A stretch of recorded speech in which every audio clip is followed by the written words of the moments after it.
Mateus capítulo 1, acompanhe com fé a leitura da palavra de Deus. Livro da genealogia de Jesus Cristo, filho de Davi, filho de Abraão. Abraão gerou Isaque, Isaque gerou Jacó, Jacó gerou Judá e os seus irmãos. Judá gerou Pérez e Zera, cuja mãe foi Tamar. Pérez gerou Esrom, Esrom gerou Arão, Arão gerou Abinadab, Abinadab gerou Naasson, Naasson gerou Salmão, Salmão gerou Boaz, cuja mãe foi Raabe. Boaz gerou Obed, cuja mãe foi Ruth, e Obed gerou Jessé. Jessé gerou o rei Davi, e o rei Davi gerou Salomão, cuja mãe foi aquela que tinha sido mulher de Urias.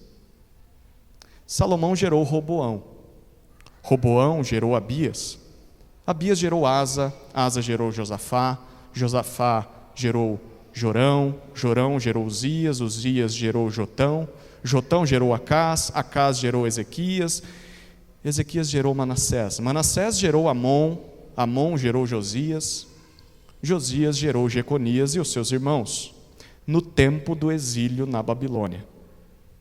Depois do exílio na Babilônia, Jeconias gerou Salatiel, e Salatiel gerou Zorobabel.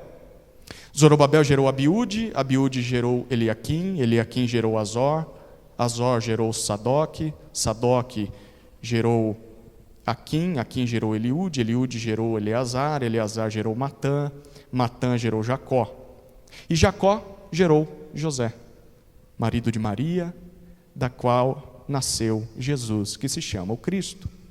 Assim todas as gerações, desde Abraão até Davi, são 14, desde Davi até o exílio na Babilônia, 14 gerações, e desde o exílio na Babilônia até Cristo, 14 gerações. O nascimento de Jesus Cristo foi assim. Maria, sua mãe, estava comprometida para casar com José. Mas antes de se unirem, ela se achou grávida pelo Espírito Santo. José, com quem Maria estava para casar, sendo um homem justo, e não querendo envergonhá-la em público, resolveu deixá-la sem que ninguém soubesse. Enquanto ele refletia sobre isso, eis que lhe apareceu em sonho um anjo do Senhor dizendo: José, filho de Davi, não tenha medo de receber Maria como esposa, porque o que nela foi gerado é do Espírito Santo. Ela dará à luz um filho e você porá nele o nome de Jesus, porque ele salvará o seu povo dos pecados deles. Ora, tudo isto aconteceu para se cumprir o que foi dito pelo Senhor por meio do profeta. Eis que a virgem conceberá e dará à luz um filho, e ele será chamado pelo nome de Emanuel. Emanuel significa Deus conosco. Quando José despertou do sono, fez como o anjo do Senhor lhe havia ordenado e recebeu Maria por esposa. Porém, não teve relações com ela, enquanto ela não deu à luz um filho, a quem pôs o nome de Jesus. Amém? Oremos mais uma vez, queridos. Pai amado, estamos diante da Tua palavra e reconhecemos que sozinhos não conseguimos sequer compreendê-la e muito menos crer no que ela diz. Então suplicamos que através do Teu Santo Espírito, o Senhor nos conduza à compreensão e à aplicação dessa passagem e que ela nos conduza aos pés de Cristo. Faça o mesmo com as crianças e use a vida do Alexandre na ministração a elas. Assim oramos no nome de Jesus. Amém. Chegamos na época em que as pessoas falam muito de Jesus, mas muitas delas conhecem quase nada de Jesus. Quem é Jesus? De onde veio Jesus? O que Jesus veio fazer? E o que tudo isso tem a ver conosco? Bom, parece que foi com esse propósito, ou responder a esse tipo de pergunta, que Mateus escreveu esse capítulo e também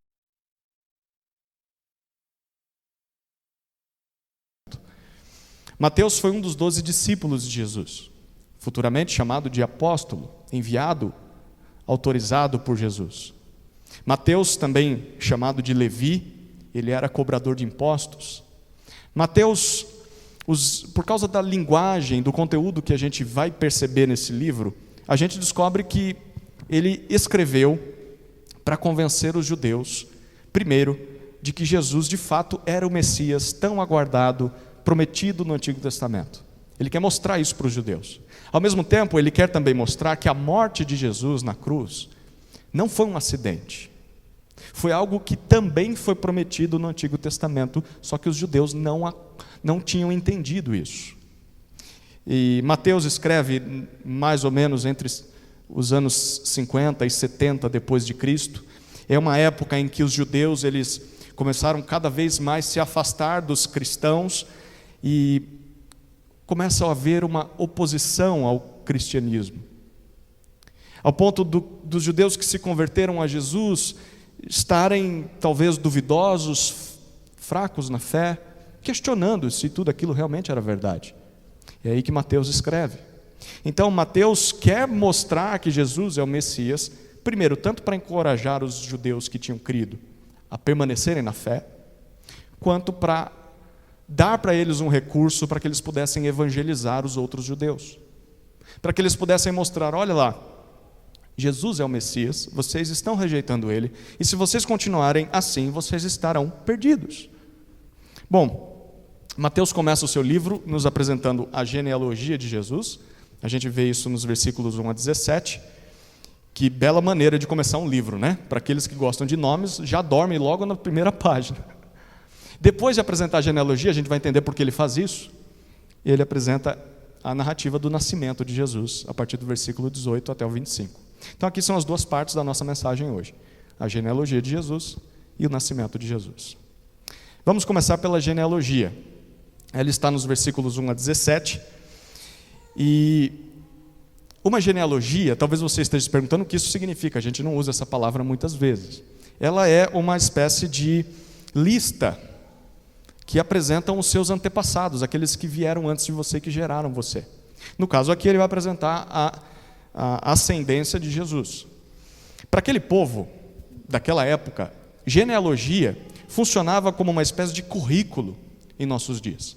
Então você apresentava a genealogia de uma pessoa, era muito difícil você mapear a árvore genealógica de alguém, e era muito mais difícil essa pessoa ter uma linhagem real, sacerdotal. E quando você apresenta a genealogia de alguém, você está querendo mostrar formalmente as suas credenciais, a sua nobreza, a sua importância. Mateus tem a intenção de nos fazer 3 declarações ao apresentar essa lista de nomes que parece não fazer sentido nenhum para a gente. Mas você vai perceber que ele deixa dicas à medida que vai escrevendo. A primeira declaração está no versículo 1. E ele repete essa declaração no versículo 17. Olhe novamente comigo o versículo 1. Livro da genealogia de Jesus Cristo, filho de Davi, filho de Abraão. Mateus começa dizendo que Jesus é o quê? Quem disse filho de Davi, está certo, porque está no texto, mas primeiro ele diz que Jesus é Cristo. Jesus Cristo. Diferente do que muitas pessoas acreditam, Cristo não é um sobrenome, tá? É como se fosse Jesus Cristo da Silva Sauro, né? Nada disso. Cristo é um título. Cristo é um ofício. Cristo significa Messias, o ungido de Deus. No Antigo Testamento, Deus prometeu que haveria um Cristo, haveria um Messias. Esse libertaria Israel das mãos dos seus inimigos, vingaria todo o mal que os inimigos de Israel fizeram e causaram a eles, e também inauguraria o reino eterno de Deus aqui na terra.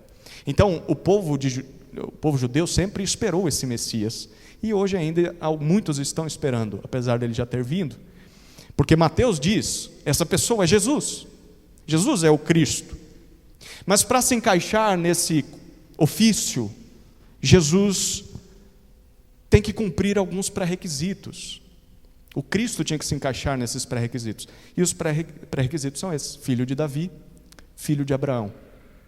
É assim que Mateus conclui o seu argumento. Se você olhar para o versículo 17, é assim que ele finaliza a genealogia. Olha lá o versículo 17. Assim, todas as gerações, desde Abraão até Davi, são 14, desde Davi até o exílio na Babilônia, 14 gerações, e desde o exílio na Babilônia até Cristo, 14 gerações. Mateus está nos dizendo que ele escolheu a dedo os nomes que colocou aqui nessa lista. São 42 gerações, 3 vezes 14. E ele escolheu esses nomes para nos mostrar de onde Jesus veio. Jesus veio de Abraão, e seguindo a linhagem de Abraão, ele veio de Davi. A propósito, o número 14 é o equivalente numérico ao nome Davi em hebraico. Então é muito claro que Mateus ele quer ressaltar de que Jesus é descendente de Davi. Esse evangelho vai mostrar, ele é rei. Ele é da linhagem real.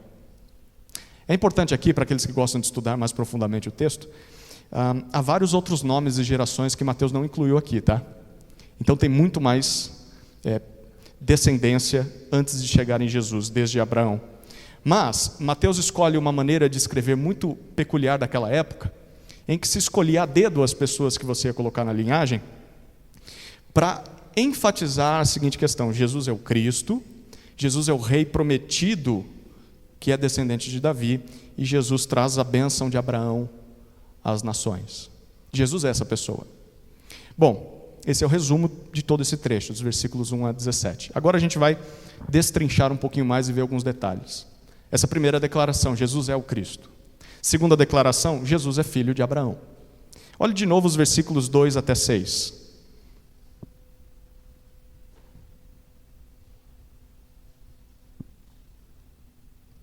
Abraão gerou Isaque.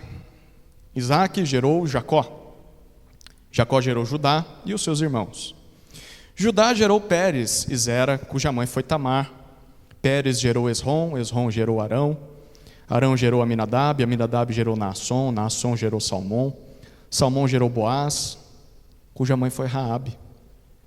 Boaz gerou Obed, cuja mãe foi Ruth. E Obed gerou Jessé. Jessé gerou o rei Davi. Para por aqui. Jesus é filho de Abraão. Ao citar essas descendências de Abraão até o nascimento de Davi, Mateus compreende um período de mais ou menos 1000 anos de história. O objetivo de Mateus aqui é mostrar que Jesus é descendente de Abraão. Mas por que isso é importante? Porque em Gênesis 12, versículos 1 a 3, nós lemos que Deus, ao chamar Abraão, Deus promete para ele que através da descendência dele iria abençoar todas as nações da terra. E esse é o ponto de Mateus aqui. Mateus está querendo dizer, Jesus é aquele por meio de quem Deus abençoa todas as nações. Jesus cumpre as promessas que Deus fez a Abraão. Com isso, nós aprendemos a primeira lição de Mateus para nós nessa noite.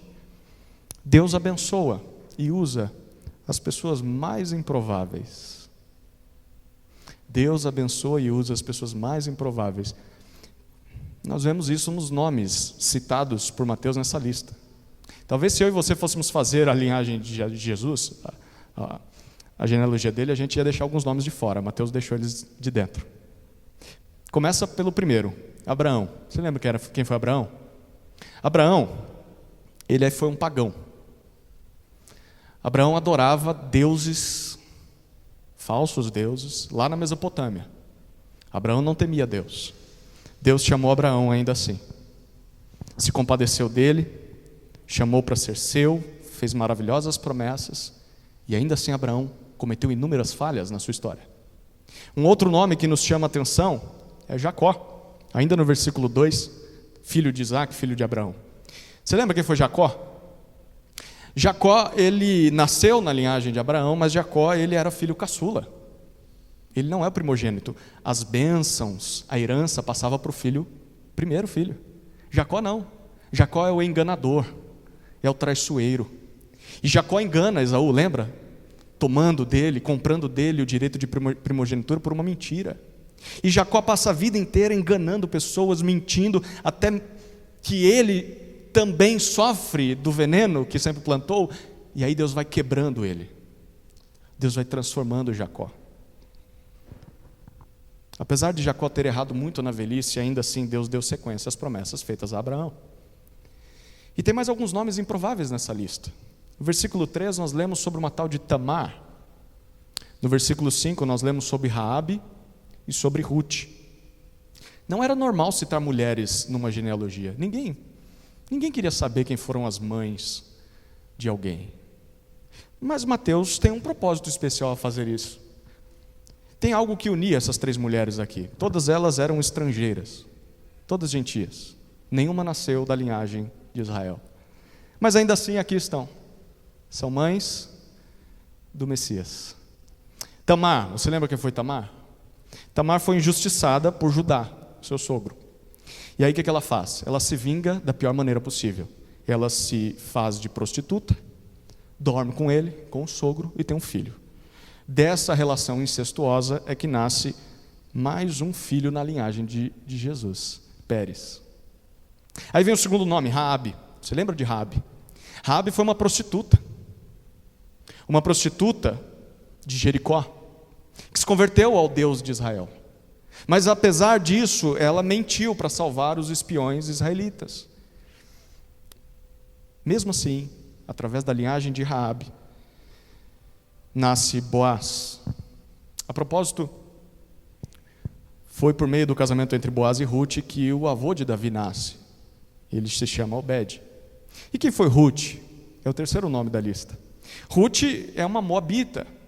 Ruth sofreu grandes angústias. Ela perdeu o marido, ela perdeu o sogro, e ela sofreu demais junto com a sua sogra Noemi. Você lembra disso no livro de Ruth? E o que dizer de Davi? Davi é o nome que nós finalizamos no versículo 6. Em 1 Samuel capítulo 16 nós lemos que ele era o filho caçula de 7 irmãos. Davi era um mero pastor de ovelhas, era um jovem que ninguém dava nada.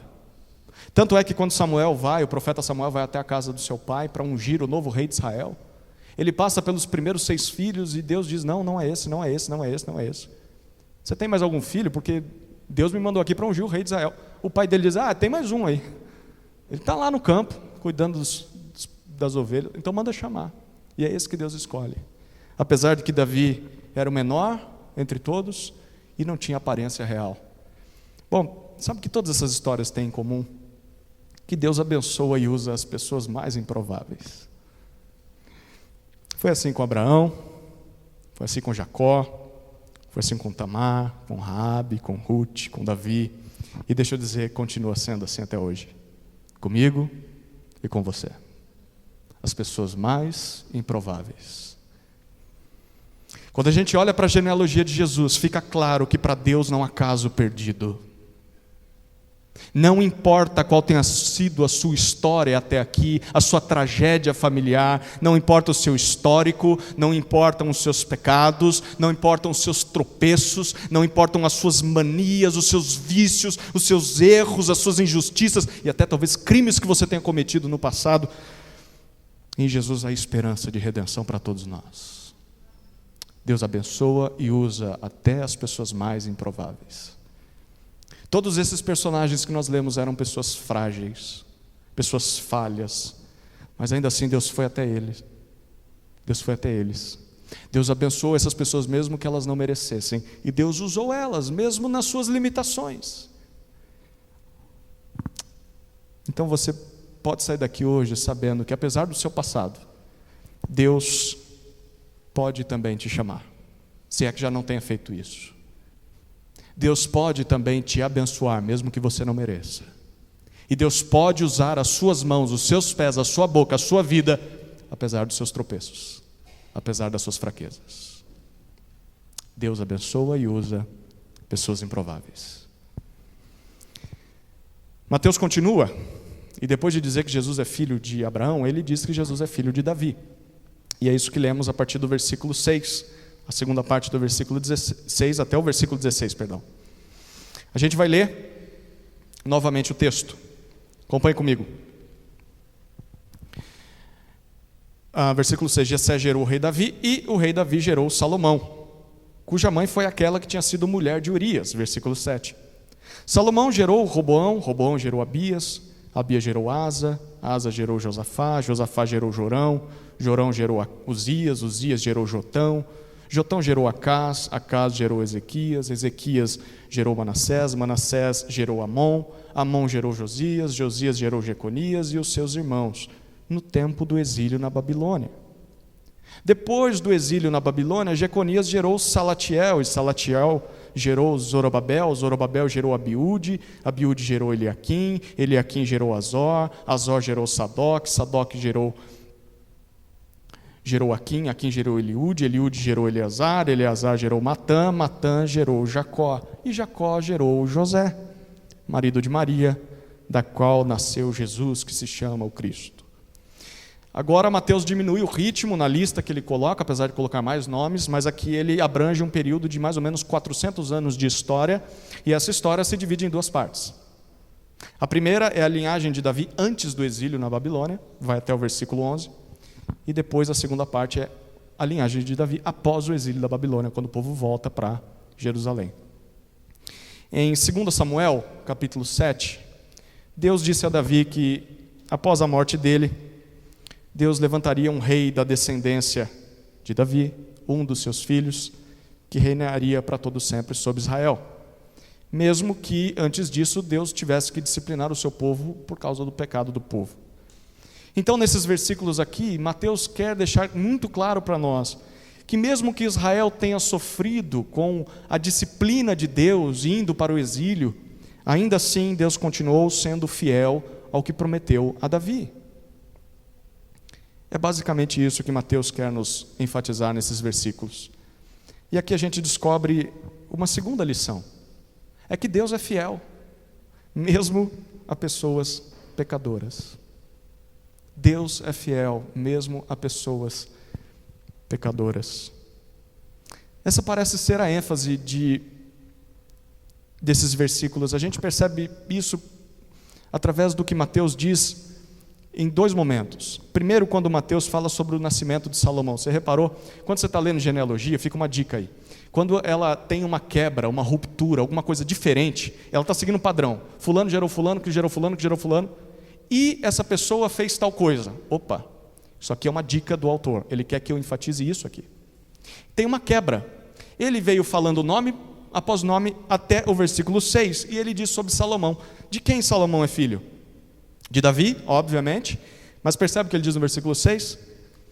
Davi teve Salomão com aquela que tinha sido mulher de Urias. Ele não cita nem o nome dela. Você lembra o nome dela, não lembra? Batseba. Por que falar isso? Você lembra daquela história? Em 2 Samuel, capítulos 11 e 12, nós lemos essa história. O grande e piedoso rei Davi, ele cobiçou a mulher de um dos seus soldados, que estava em guerra enquanto ele estava no palácio fazendo nada. Ele não só cobiça aquela mulher, como ele a chama para se deitar com ele. Ela engravida. E para encobrir tudo, Davi orquestra a morte do marido dela, Urias, que é um soldado em batalha. Bom, Urias morre, sob ordem de Davi, e ele espera o luto da esposa de Urias passar e se casa com a viúva, assumindo o filho dela. Ele sai como herói na história. Ninguém mais sabia disso, mas Deus sabia. E o texto diz que Deus estava vendo tudo aquilo e Deus não se agradou daquilo. Então Deus trouxe a devida disciplina contra os pecados de Davi. Por causa desse erro e dessa catástrofe que Davi provocou, aquele filho que logo nasceria morreria, os filhos de Davi sempre viveriam em guerra e o reino seria dividido. Seria desgraça para toda a nação, além de ser desgraça para a família dele. Mas ainda assim, Deus deu de Batseba um segundo filho para Davi. Ele já estava casado com ela, e esse filho é chamado de Salomão, que significa, o nome dele, Deus o chama de Gedidias, que significa o Senhor o amou. Ainda assim, Deus amou o filho de Davi com Batseba. Deus é fiel mesmo a pessoas pecadoras. Mas tem uma segunda maneira que Mateus mostra isso para nós. Quando ele fala sobre o exílio na Babilônia, versículos 11 e 12, nós vemos isso. Por causa do pecado de Davi, os seus filhos e o pecado de toda a nação de Israel, Deus trouxe disciplina sobre o seu povo. Eles foram derrotados por seus inimigos, eles foram deportados para uma terra estrangeira. E ainda assim Deus não deixou de amá-los. Ainda assim, Deus continuou tratando o seu povo com misericórdia, e anos mais tarde, Deus permitiu que o seu povo voltasse para a sua terra. A lógica é essa aqui, ó. Deus prometeu abençoar Israel, mas Israel pecou contra Deus. O que Deus fez? Deus disciplinou Israel por causa dos seus pecados, mas ainda assim, Deus continuou cumprindo as suas promessas de abençoar Israel, mesmo nas suas falhas. Deus é fiel mesmo a pessoas pecadoras. Deus sempre cumpre o que promete, apesar dos nossos erros, apesar dos nossos fracassos. Deus se agrada em manifestar a sua bondade e a sua misericórdia a pessoas falhas como Davi, a pessoas falhas como os filhos de Davi, a pessoas falhas como o povo de Israel, a pessoas falhas como eu e como você. Graças a Deus, que para cumprir as suas promessas de redenção, Deus não depende de nós, porque ai dele se dependesse, né? Não haveria igreja, não haveria Bíblia, a gente faria uma confusão tremenda, cada um querendo dizer uma coisa, não haveria unidade, não haveria redenção. Graças a Deus que não depende de nós. E isso é grande fonte de encorajamento para a nossa caminhada cristã, porque é claro que eu e você temos responsabilidades. Você está aqui e você talvez seja pai, mãe, você é um crente, você tem que testemunhar de Jesus, você é membro de uma igreja local, você tem responsabilidades como igreja, você assume ministérios, e deve mesmo. Você talvez está aqui, é um líder, talvez um seminarista que logo estará responsável por uma igreja, pastores, presbíteros, diáconos, e nós devemos nos esforçar ao máximo para cumprir as nossas responsabilidades, em cada uma dessas áreas. Mas o avanço do reino, a salvação de pessoas, até mesmo nos nossos entes queridos, a edificação da igreja, graças a Deus, não depende de nós, depende dele, porque nós vamos falhar, nós falhamos, nós tropeçamos. A primeira coisa que um visitante deveria ouvir dessa igreja é: nós vamos falhar com você, porque muitas vezes a gente se ilude com isso. Você não sabe o que aquele irmão fez comigo? O quê?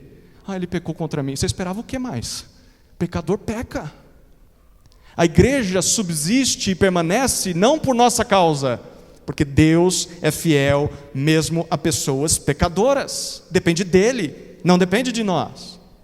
Sim, a gente vai acertar e deve tentar acertar, mas haverá momentos em que nós vamos falhar, e quando nós falharmos, Deus continua cumprindo as suas promessas. Essa é a primeira parte da introdução do livro de Mateus.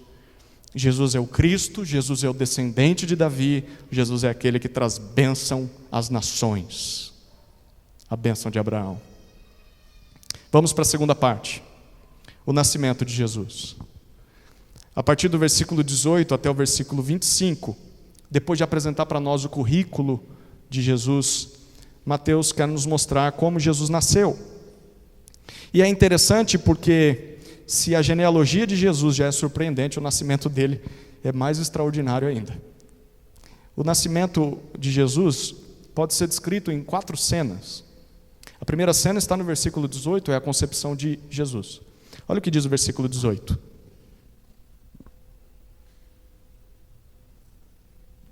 O nascimento de Jesus Cristo foi assim: Maria, a sua mãe, estava comprometida para casar com José. Mas antes de se unirem, ela se achou grávida pelo Espírito Santo.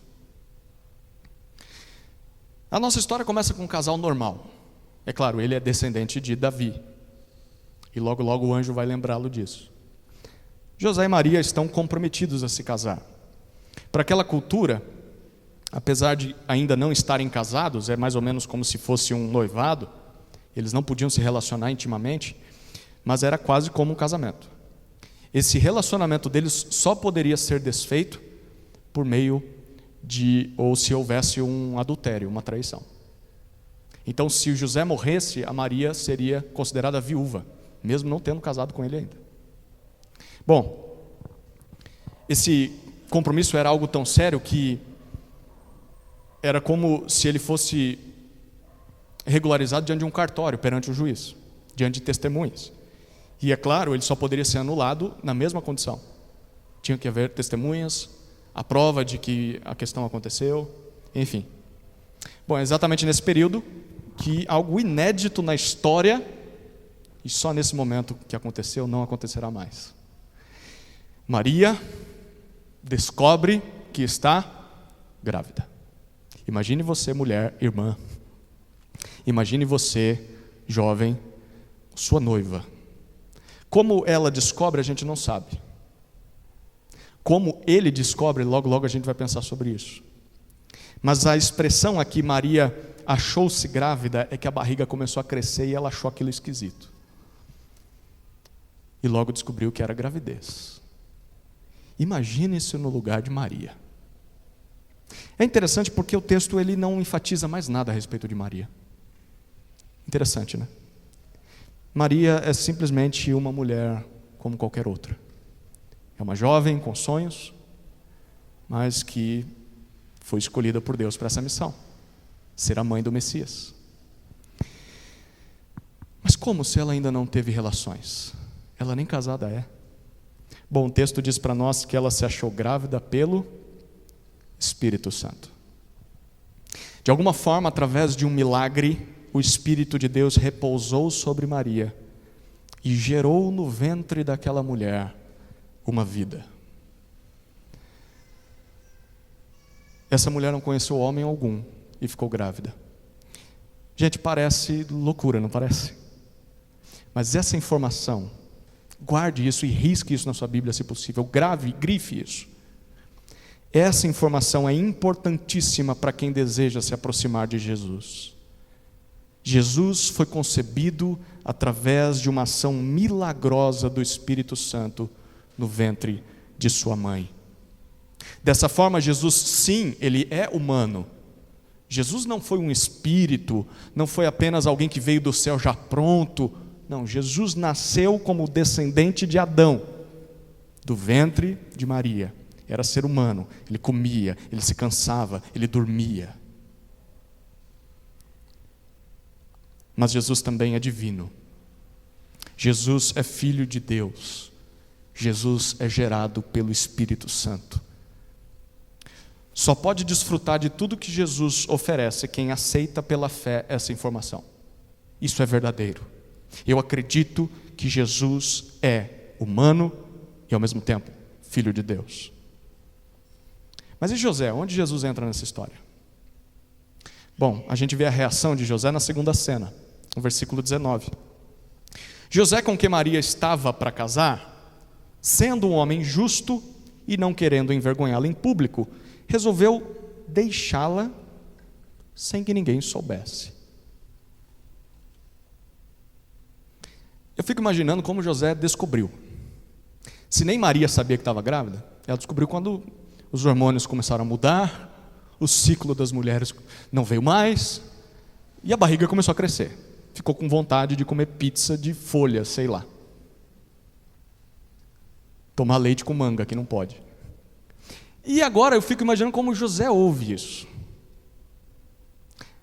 O texto em Mateus não diz nada sobre como foi a descoberta de Maria. A gente sabe pelos outros evangelhos, que o anjo aparece para ela, explica tudo. Provavelmente ela explica para José. Porque José está vendo a sua noiva, a barriguinha está crescendo. Espera aí, Maria, me explica esse negócio.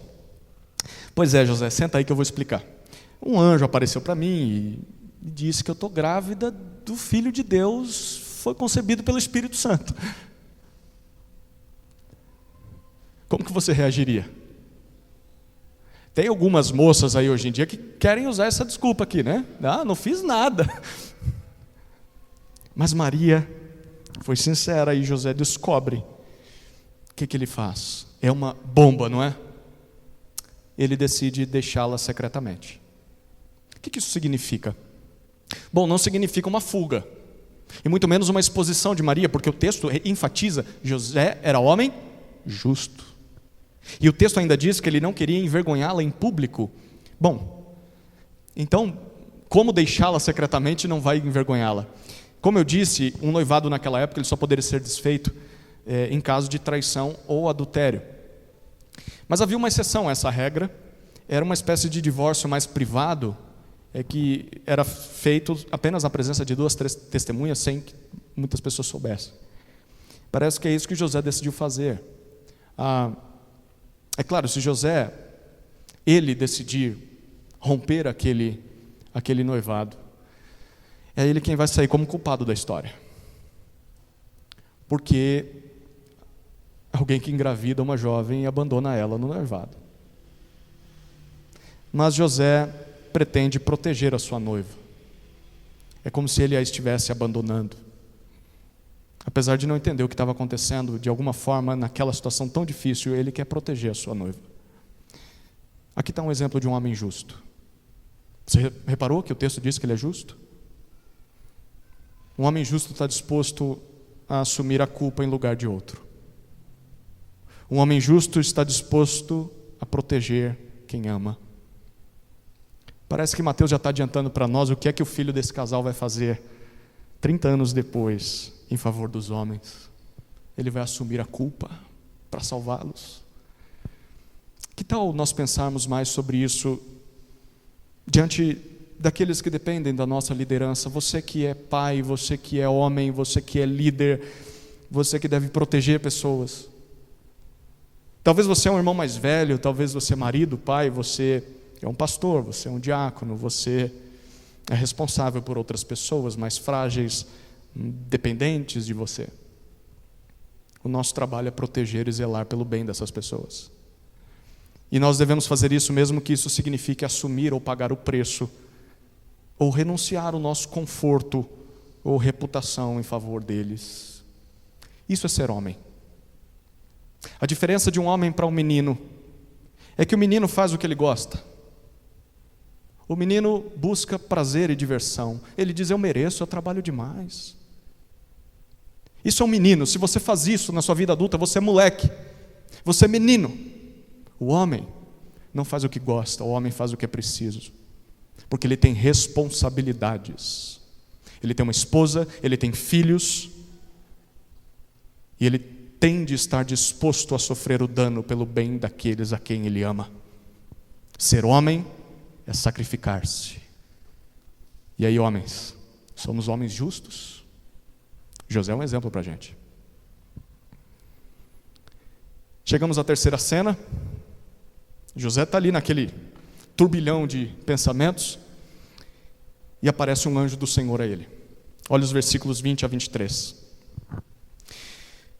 Enquanto ele refletia sobre isso, eis que lhe apareceu em sonho um anjo do Senhor dizendo: José, olha a expressão, filho de Davi, não tenha medo de receber Maria como esposa, porque o que nela foi gerado é do Espírito Santo. Ela dará à luz um filho, e você porá nele o nome de Jesus, porque ele salvará o seu povo dos pecados deles. Ora, tudo isso aconteceu para se cumprir o que foi dito pelo Senhor por meio do profeta: eis que a virgem conceberá e dará à luz um filho, e ele será chamado pelo nome de Emanuel. Emanuel significa Deus conosco. Quando José descobre que Maria está grávida e decide deixá-la secretamente, o versículo 20 diz que ele foi dormir. Imagina como é que ele consegue dormir numa situação dessa. Bom, talvez dormiu tão cansado que ele estava, né? Uma hora teve que apagar. Ele está preocupado, ele está angustiado, ele está pensativo, como ele vai deixar a sua noiva sem envergonhá-la em público. Se ele não fizer as coisas corretamente, ela pode ser até condenada ao apedrejamento. Isso não era muito comum na época, mas ela mereceria o apedrejamento.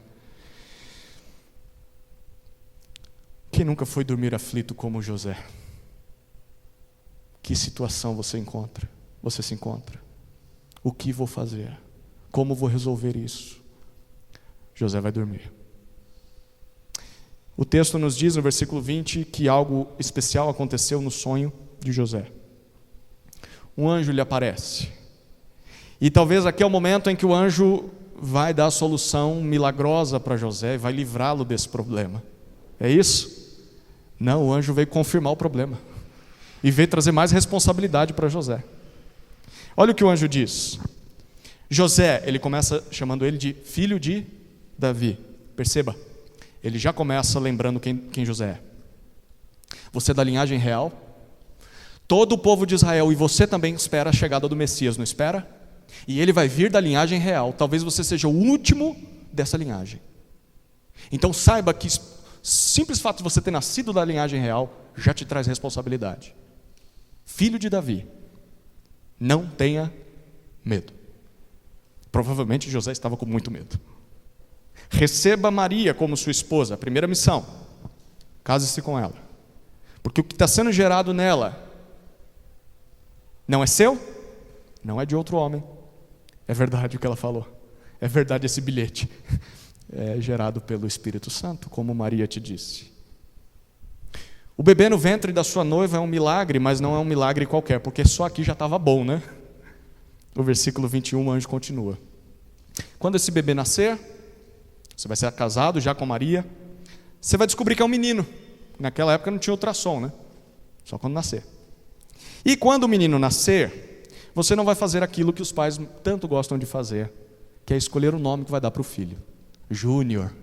Não vai dar Júnior. Não vai dar o nome do seu avô. Não vai dar o nome que você viu na placa de caminhão. Não vai dar nome. Você vai dar o nome que Deus escolheu para ele. José não tem gerência nenhuma no que está acontecendo. Ele não controla o que acontece no ventre da sua noiva. Ele não controla nem o seu sonho. Ele não controla o que vai fazer da sua vida. Ele não pode deixar ela. Ele não controla o nome que vai dar para o filho. Está aí um exemplo do que Deus pode fazer na vida de alguém. E você vai dar o nome dele de Jesus. Jesus é a forma grega do nome hebraico Josué, que significa o Senhor é a salvação, ou o Senhor salva. E aqui está a primeira dica da missão de Jesus Cristo. Por que ele veio? O nome dele já diz, ele salvará.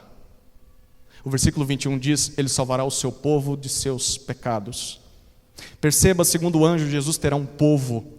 Jesus não vai ter um catado que fica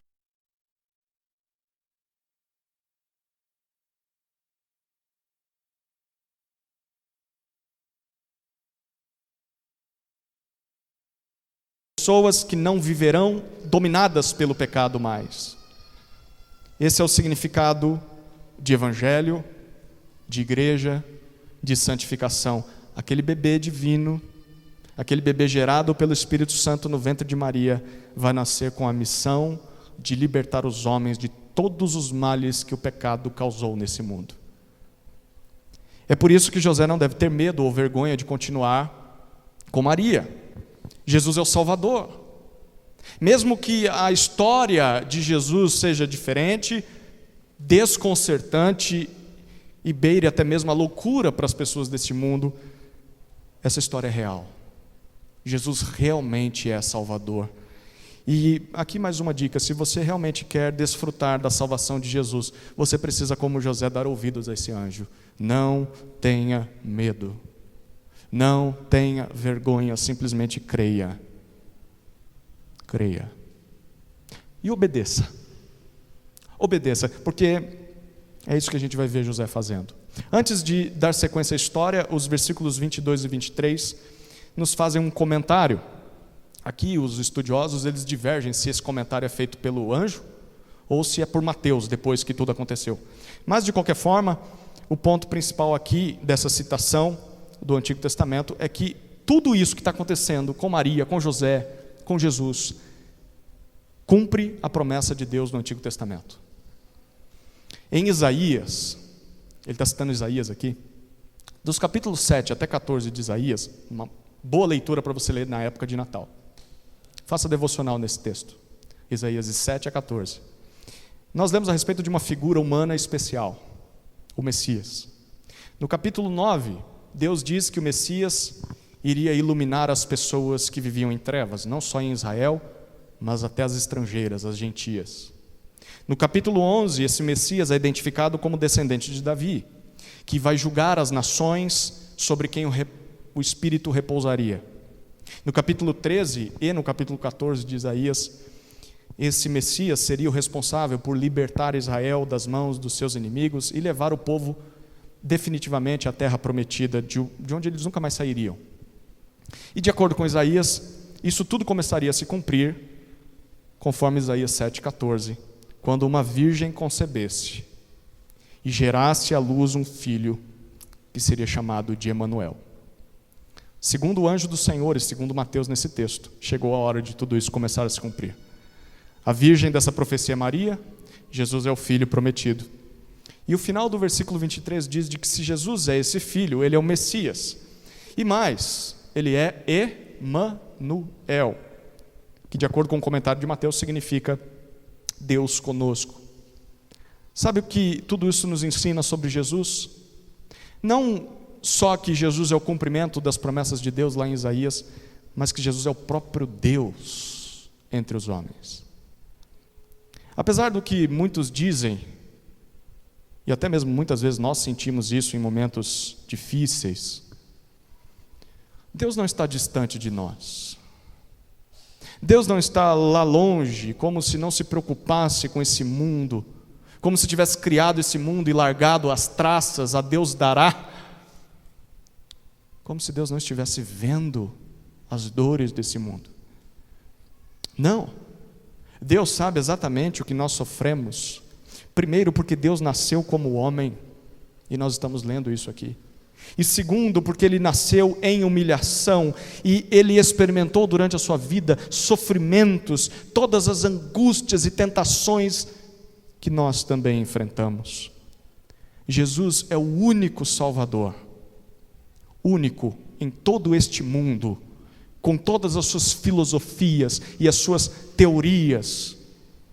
É o único que se identificou com os pecadores e sabe exatamente o que eles passam. Sem Jesus não há esperança para esse mundo.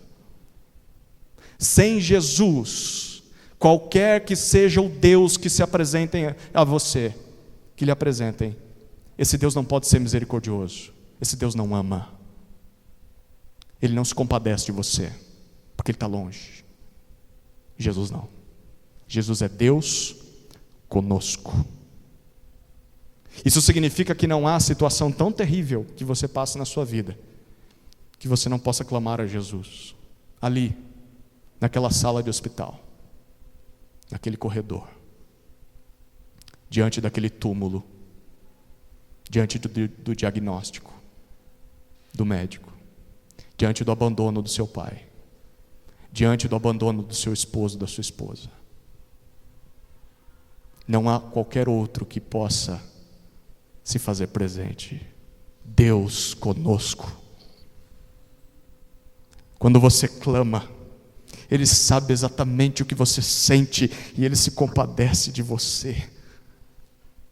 E sabe quem é que pode experimentar todas essas coisas? Só aqueles a quem Ele salva. Só aqueles a quem Jesus salva, aqueles que vêm até Ele em fé. Jesus torna o impossível possível. Jesus salva pecadores e torna pecadores parte do seu povo. Jesus oferece um recomeço para pessoas quebradas pelo pecado. Jesus oferece para mim e para você uma nova família de fé. Jesus oferece à igreja. Será que tudo isso te define? Você já experimentou Deus conosco? Se não experimentou ainda, o que está esperando para experimentar? O convite está aí. O nosso texto termina com a última cena, a quarta cena, é a obediência de José. Como ele responde a tudo isso, versículos 24 e 25.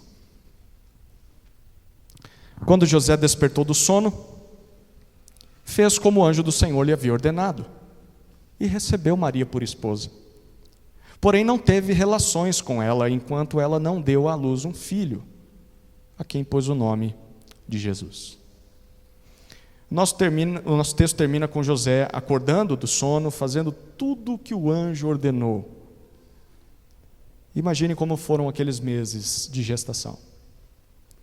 José enfrenta a crítica, enfrenta a maledicência das pessoas, recebe Maria como sua esposa. José deve ter lidado com muito problema externo, muita pressão externa, mas interna também. A gente está vendo um milagre, é Jesus ser concebido pelo Espírito Santo, mas a gente está vendo um outro milagre aqui também. É um homem crendo no que Deus disse, apesar das circunstâncias contrárias. Ele está confiando no que o anjo prometeu, e ele obedece. Isso é um milagre também. E José enfrenta isso. Ele recebe Maria como a sua esposa. E o texto diz que até que o bebê nasça, ele não se relaciona intimamente com ela. E quando o bebê nasce, realmente ele é um menino. Logo já vem a fala do anjo. Qual que é o nome que eu tenho que dar para ele? João. Não, Jesus. Deus já escolheu. Aqui está mais um bom exemplo de alguém justo. Não é alguém que nunca sente medo. O justo não é alguém que nunca tem dúvidas. Tem gente que acha que ser crente é isso. Não ter medo de nada, não ter dúvida de nada. Mentira! Quem falou isso aí? A gente está vendo um homem que tinha medo, sim.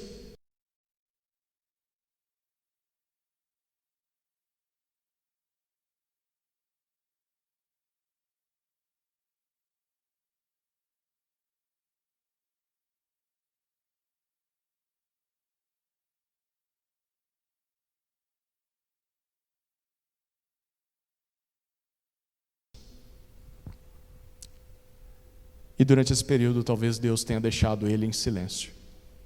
Ou melhor, Deus tenha ficado em silêncio. Não vou falar mais nada, é isso aí que você precisa, só isso aí. Queridos, mesmo que a gente não entenda tudo o que Deus faz e como Deus faz as coisas, ainda assim, pela fé em Jesus, Deus nos convida a enfrentarmos os nossos medos. Talvez o que te aflige nunca mais vá embora. E aí? Você vai parar a sua vida? Deus te diz, não tenha medo, em frente. Te dei uma missão. Obedeça a mim. Mas Deus, e essa minha pergunta aqui, e essa minha dúvida, o Senhor não vai me responder? Não. Simplesmente me obedeça. Talvez é isso que Deus quer que você ouça hoje. Enfrente os seus medos, em obediência a Deus. E mesmo que você não tenha resposta a todas as suas perguntas, continue em obediência. Porque Deus nos dá a certeza de que mesmo que o medo não vá embora, mesmo que o perigo continue nos assolando, mesmo que as dúvidas continuem pairando sobre as nossas mentes, o Deus conosco estará ao nosso lado. Se for para obedecer a Deus, o Deus conosco, na pessoa de Jesus, estará do nosso lado. Essa foi a segunda parte do texto, o nascimento de Jesus. E esse texto diz muito sobre o que Jesus veio fazer, e aí o que Jesus ainda faz hoje. A chave para a gente descobrir isso está nos nomes que foram dados a Jesus nesse texto. Jesus, Deus salva, e Emanuel, Deus conosco. Jesus é a junção desses dois nomes. Junte essas duas palavras e você tem a descrição da missão de Jesus. Jesus Cristo salva o seu povo e dá acesso à presença de Deus. Jesus, Emanuel, Deus salva e se faz presente. Tem uma frase que resume esse texto. Jesus Cristo é o rei davídico, filho de Davi, que abençoou o seu povo, salvando esse povo dos seus pecados e possibilitando o acesso à presença de Deus. Em outras palavras, quem Jesus é? Jesus é rei e abençoador. O que Jesus faz? Jesus salva pecadores. E Jesus aproxima esses pecadores à presença de Deus. O que isso tem a ver comigo? O que o Natal tem a ver comigo? Sabe quem você é? Sabe de onde você veio? Eu vou ler a sua capivara aqui. Eu estou com a sua genealogia. Eu vou citar só um nome: Adão. Você veio de Adão. Você nasceu pecador. Você nasceu distante de Deus. Você nasceu merecedor do juízo de Deus. E sabe o que você faz? O mesmo que Adão fez. Você foge de Deus. Os seus desejos não querem a Deus. A sua luta não é para fazer a vontade de Deus, é para fugir da vontade de Deus. Você faz como Adão, você peca, como eu peco. Nós praticamos o pecado constantemente. Mas por causa de Jesus tudo isso pode mudar. Se é que já não mudou na tua vida, eu espero que sim. Em Jesus você passa a ser um pecador abençoado, um pecador salvo, um pecador perdoado e reconciliado com Deus. E sabe o que você faz depois disso? Uma vez que Jesus te salvou e você faz parte do povo dele, sabe o que você faz com a sua vida? Ao invés de continuar no pecado, você faz o que o próprio Jesus diz para você fazer. E sabe o que Jesus diz para você fazer nesse evangelho? Mateus está escrevendo todos esses 28 capítulos para dizer uma coisa para mim e para você. Abre Mateus capítulo 28, o final do livro.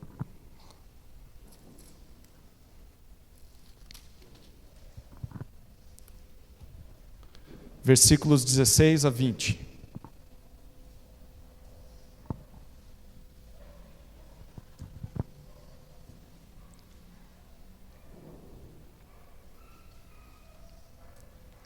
Mateus 28, 16 a 20.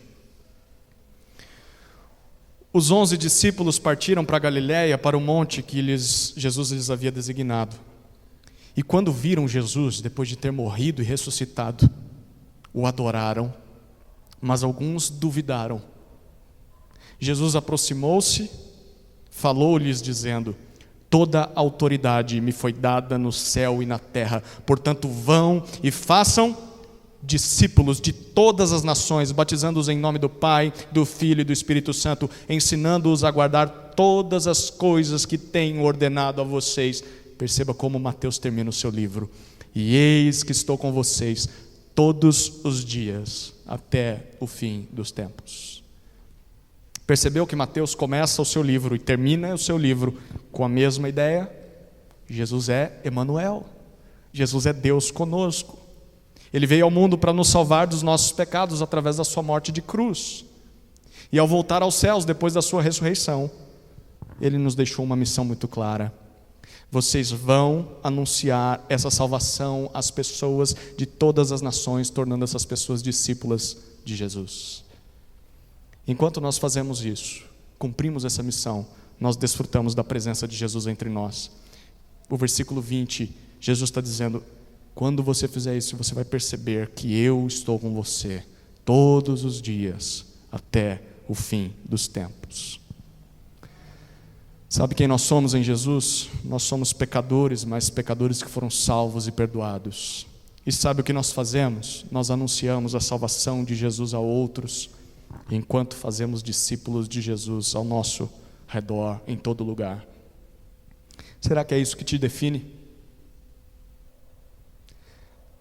Se ainda não é, você precisa crer e se submeter a Jesus Cristo. Se isso já te define, então continue nessa missão. Que o ano de 2024 seja uma continuação do que você já está fazendo.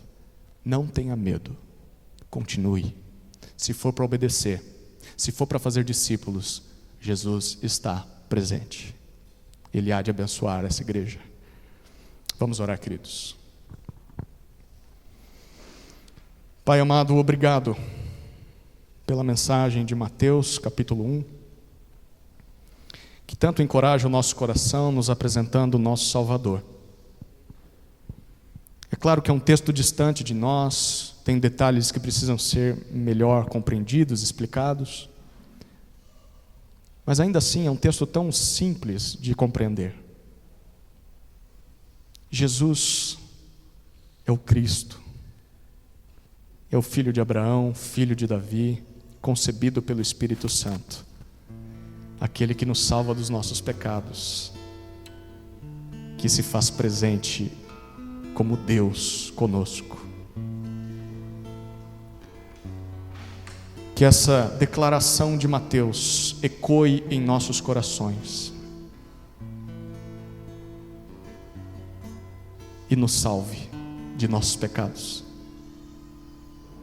Que não consigamos dormir tranquilos, como provavelmente José teve dificuldades para dormir naquela noite, até que estejamos rendidos aos teus pés em completa obediência. Queremos fazer a tua vontade, porque fomos salvos por uma salvação imerecida. Não fosse Jesus, estaríamos completamente perdidos. Obrigado por isso, pelo nascimento do nosso Salvador. e pela missão que Ele nos deu.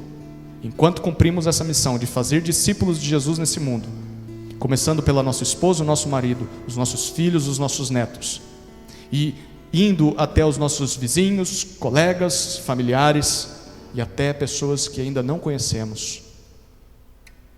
Enquanto fazemos isso, nós vamos perceber que o Senhor está conosco.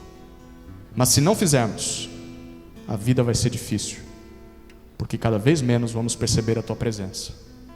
Então, se há alguém nessa noite, Senhor, que tem sentido a ausência de Jesus, que saia por esses portões, consciente de que vai perceber a presença de Jesus, à medida que o obedecer e fazer discípulos. Enquanto fazemos isso, percebemos Jesus conosco. Que essa igreja seja marcada por esse encorajamento e por essa prática. Em nome de Jesus oramos. Amém. Amém.